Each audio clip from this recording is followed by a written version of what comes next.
جہاں مرضی جس گھاٹ سے چاہے پانی پیے، جہاں سے مرضی چارہ لے، تو شتر بے مہار کو کہتے ہیں سدا۔ تو یہ انسان بھی گمان کرتا ہے کہ میں بھی سدا ہوں، مجھے کوئی کیوں پوچھے، میرے جذبات پہ کوئی کیوں قدغن لگائے، مجھے کیوں روکے کوئی۔ بالخصوص جوانی کے ایام کے اندر جوان کو بڑا ہوتا ہے کہ کوئی مجھے کیوں، وہ تو ماں باپ کے کہنے میں بھی نہیں آنا چاہتا، وہ کہتا ہے کیوں مجھے روکتے ہیں، میری جوانی ہے، میرے جذبات ہیں، مجھے آزادی سے جینے دو، کیوں میرے راستے میں رکاوٹ بنتے ہو، میں سدا ہوں۔ اللہ فرماتا ہے نہیں، ایک اونٹ تو سدا ہو سکتا ہے، جس کو میں نے اشرف المخلوقات بنایا ہے اس کو تو سدا نہیں چھوڑوں گا، اس کو تو پابند بناؤں گا حکام کا۔ اب وہ کہتا ہے کہ نہیں نہیں، یہ کیسے دوبارہ اٹھائے جائیں گے؟ اب دوبارہ وہی بات پھر آ گئی، الم یک نطفۃ من منی یمنا۔ اللہ فرماتا ہے ایک بوند تھی نا، پانی کا ایک قطرہ تھا جو رحم مادر میں رکھا گیا، ثم کان علقہ، پھر وہ پانی کا قطرہ لوتھڑا بنا، فخلق فسوی، پھر اللہ نے اسے پیدا فرمایا اور پھر ٹھیک ہموار کیا، فجعل منہ الزوجین الذکر والانثی، پھر اس سے وہ جوڑ بنائے، کوئی مرد بنایا کوئی عورت بنائی۔ کہا اب غور کر، اب تیری آنکھیں دیکھتی ہیں، بجلیاں چمکتی ہیں، تیری زبان کا طوطی بولتا ہے، لوگ اشش کرتے ہیں تیری گفتگو پہ، تیری گفتار پہ صدقے جاتے ہیں، تیرے لہجے کے جمال کو دیکھتے ہیں، تیرے سینے کا زور، تیرے پنجوں کی طاقت، تیری دماغ کی تیزیاں اور تیری سوچوں کے اجالے، تیری زوردار ٹانگیں، تیرے کڑیل بازو اور تیری چوڑی چھاتی اور تیرے گلاب کی پتیوں جیسے ہونٹ، اے انسان یہ سب کچھ کہاں تراشا گیا؟ ماں کے رحم میں، اس تاریکی میں جو 3 پردوں میں تھی، تیرا سر تیرے گھٹنوں میں تھا، اور تیرے رب نے وہاں تیرے اندر نسوانیت یا رجولیت کی صلاحیتیں پیدا کی، تیری آنکھوں میں چمک پیدا کی، تیرے کانوں میں نغمے بکھیرے، تیری زبان کے پٹھوں پہ قوت ذائقہ رکھی، تجھے بولنے کی صلاحیت دی، تیرے پنجوں میں زور رکھا۔ آج تو مفتی شہر ہے، آج تو علامۃ الدہر ہے، آج تو قاضی القضات ہے، آج تو منسٹر ہے، آج تو وزیر اعظم ہے، آج تو پہلوان ہے، آج تو شہزادہ ہے، آج تو بادشاہ ہے، آج تو زوراور ہے، آج تیری طاقت کے کیا کہنے، آج شیروں کو تو نچا لیتا ہے، ہاتھیوں کو تو بٹھا لیتا ہے، آج تو بڑا زوراور گھڑ سوار ہے، آج تیری طاقت کے کیا کہنے، تو کشتی کرتا ہے، زمانہ دیکھنے آتا ہے، آج تیری طاقت کے شہرے ہیں، تیری عظمت کے تنتنے ہیں، لیکن انسان تو ایک ناپاک قطرہ تھا اور رحم مادر میں تھا، تیرے اندر یہ رنگ کس نے بھرے، تیرے کانوں میں نغمے کس نے رکھے، تجھے دماغ کی قوتیں کس نے دی، زبان کو بولنا کس نے سکھایا، آنکھوں میں توانائیاں کس نے رکھیں، تیری زبان کا طوطی بولتا ہے، یہ سلیقے کس نے دیے؟ پھر اللہ فرمایا، کتنا زوردار بیان ہے، الیس ذالک بقادر علی ان یحیی الموتیٰ، جو ماں کے پیٹ میں ایک نطفے کو ایک خوبصورت انسان بنا سکتا ہے، ہڈیوں کو جوڑ کے دوبارہ انسان نہیں بنا سکتا؟ کیا وہ دوبارہ تجھے کھڑا نہیں کر سکتا اپنے سامنے پیش ہونے کے لیے، جس کے حکموں کو تو نے توڑا ہے، جس کے فرامین کا تو نے مذاق اڑایا ہے؟ کیا وہ اتنا ہی بے بس ہے کہ اپنے حضور تجھے جو ہے وہ کھڑا ہی نہیں کر سکتا ہے؟ جس رب نے تجھے ماں کے شکم میں شکل دی، حضرت شیخ فرید الدین عطار بولتے ہیں، سانے کزتی سلاتی می شود، ایسا کاریگر ہے مٹی سے بادشاہ بنا ڈالتا ہے۔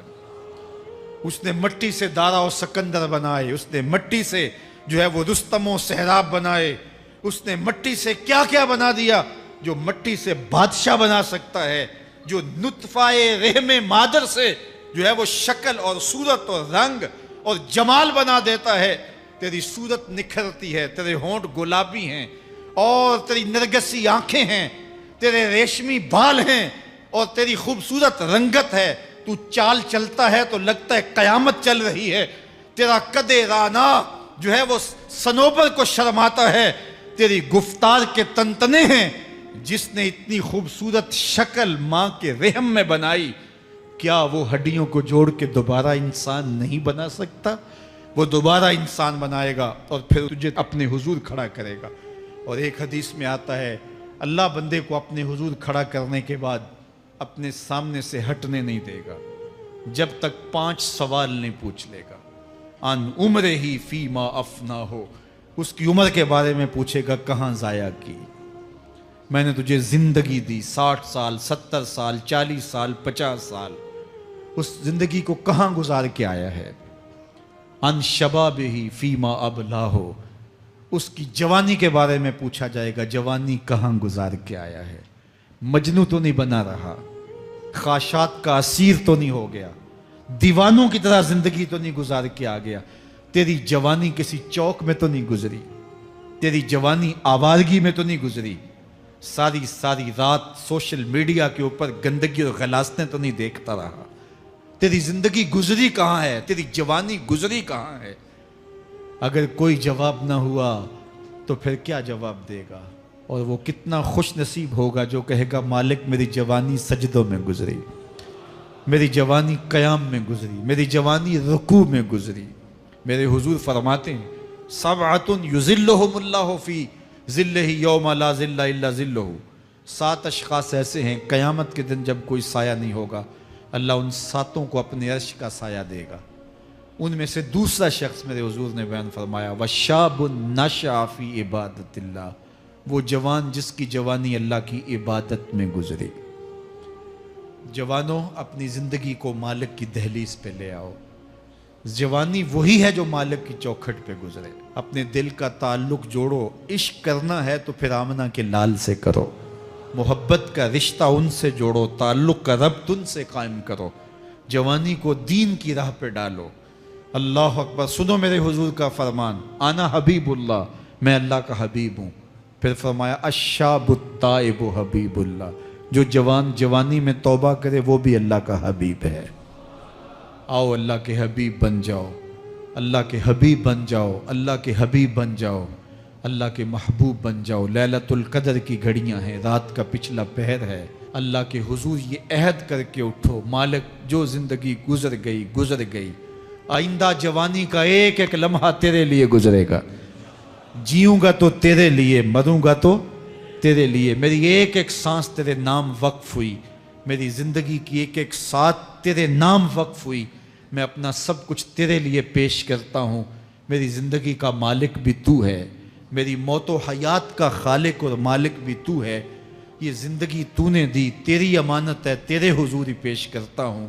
اور لیلۃ القدر کی گھڑیوں میں اس عزم کے ساتھ گھروں کو لوٹو کہ اللہ میری زندگی کا ایک ایک لمحہ تیرے نام ہوا، آنے والے موسم تیرے نام ہوئے، میری جوانی تیرے نام ہوئی، میرے آنسو تیرے نام ہوئے، میری پیشانی تیرے نام ہوئی، میرے دل کی دھڑکن تیرے نام ہوئی، میری صلاحیتیں تیرے نام ہوئی، میری زبان بولے گی تو تیری تسبیح بولے گی، تیرے ذکر کے ترانے پڑے گی، میرے کان سنیں گے تو قرآن کے نغمے سنیں گے، میری آنکھیں دیکھیں گی تو مالک تیری قدرت کی نشانیاں دیکھیں گی، تیرے رسول کا روضہ دیکھیں گی، تیرا کعبہ دیکھیں گی۔